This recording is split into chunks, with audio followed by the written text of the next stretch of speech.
कहाणी संपत शनिवारची. आटपाट नगर होतं. तिथं एक आपला गरीब ब्राह्मण राहत होता. त्याला 3 सुना होत्या. पावसाळ्या दिवशी तो लवकर उठे, सकाळीच जेवी.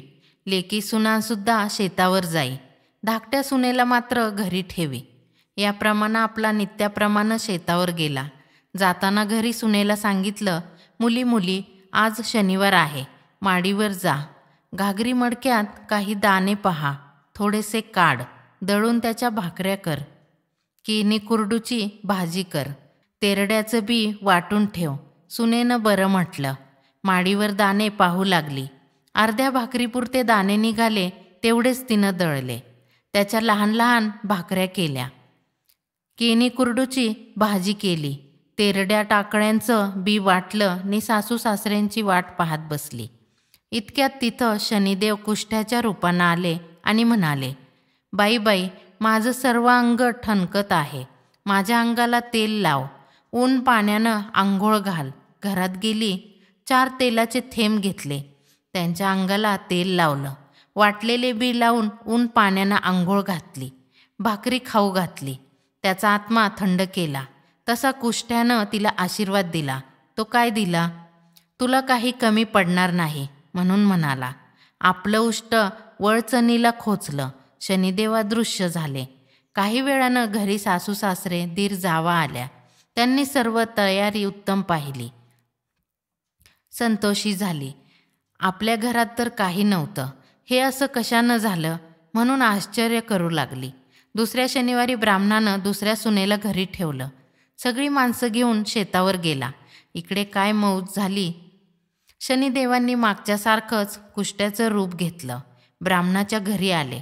मागच्यासारखंच मला न्हाऊ घाल, माखू घाल म्हणून म्हणू लागले. ब्राह्मणाची सून घरी होती, ती त्याच्याशी बोलू लागली. बाबा, आम्ही काय करावं, आमच्याजवळ काही नाही.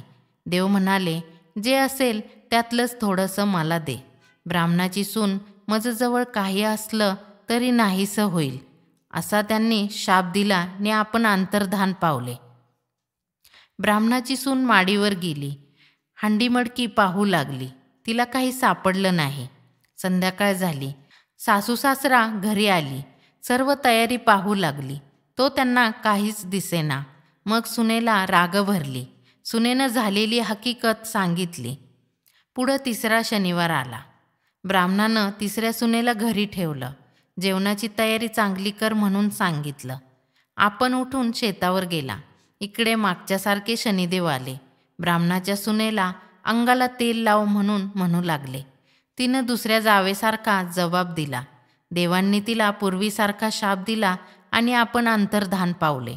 पुढं काय झालं? काही वेळानं सासू सासरा घरी आली.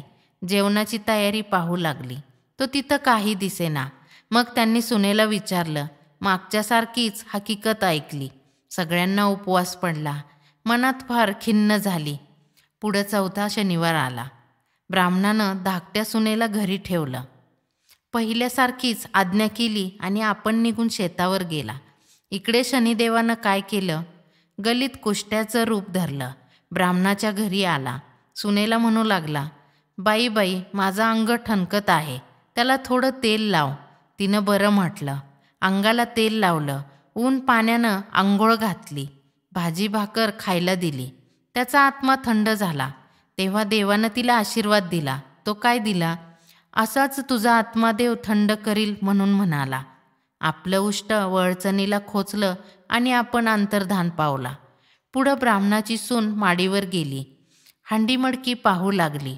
डाळदाणा दृष्टीस पडला. तो काढला.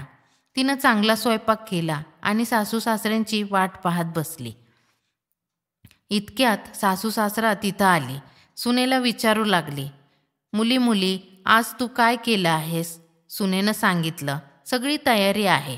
न्हायला तेल आहे, टाकळ्याची चोखणी आहे, आंघोळीला ऊन पाणी आहे, जेवायला बाजरीची भाकरी आहे, तोंडी लावायला केनी कुरडूची भाजी आहे.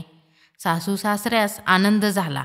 आपल्या घरात तर काही नव्हतं आणि इतकं सामान कुठून आणलंस म्हणून तिला विचारलं. तिनं कुष्ठ्याची हकीकत सांगितली. दिलेला आशीर्वाद सांगितला. सासऱ्याला आनंद झाला. इतक्यात काय चमत्कार झाला. सासऱ्यांची दृष्टी वळचणीकडे गेली.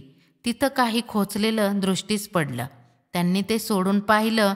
तो पत्रावळीवर हिरे मोते दृष्टीस पडली. सुनेला दाखविली. ह्याच पत्रावळीवर तो कुष्टी जेवला म्हणून तिनं सांगितलं. सासरा म्हणाला, देवानं मुलीला दर्शन दिलं. पुढं दुसऱ्या सुनास हकीकत विचारली. त्यांनी 2 वेळा आला होता म्हणून सांगितलं. आम्ही त्याला काही दिलं नाही. त्याचा त्याला राग आला. नंतर त्यानं तुमच्याजवळ काहीच नसेल म्हणून सांगितलं. त्याच दिवशी हंड्या मडक्यात दाणे नाहीसे झाले म्हणून 2 शनिवार आपणाला उपवास पडला. पुढं सासू सासऱ्यांनी शनिदेवाची प्रार्थना केली. मुलीला आशीर्वाद दिला व नेहमी शनिदेवाची पूजा करू लागली. जसा शनिदेव त्यांना प्रसन्न झाला तसा तुम्हा आम्हा हो. ही 60 उत्तरांची कहाणी 5 उत्तरी सुफळ संपूर्ण. तात्पर्य, कोणी काही मागण्यास आला तर त्याला संतुष्ट करावे.